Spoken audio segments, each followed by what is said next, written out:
Science quiz. Physics. 1. What is the common name for solid carbon dioxide? A. Dry ice. B. Ice. C. Snow. D. Carbon ice. 5, 4, 3, 2, 1. Answer. A. Dry ice. 2. Who formulated the law of gravitation? A. Albert Einstein. B. Galileo Galilei. C. Isaac Newton. D. Nikola Tesla. 5, 4, 3, 2, 1. Answer. C. Isaac Newton. 3. Which particle is found in the nucleus of an atom? A. Electron. B. Proton. C. Photon. D. Neutrino. 5, 4, 3, 2, 1. Answer.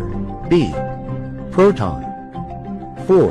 Which device converts mechanical energy into electrical energy? A. Motor. B. Generator. C. Battery. D. Transformer. 5, 4, 3, 2, 1. Answer. B. Generator. 5. What causes an object to float in water? A. Gravitational force. B. Buoyant force. C. Tension force. D. Magnetic force. 5, 4, 3, 2, 1. Answer. B. Buoyant force.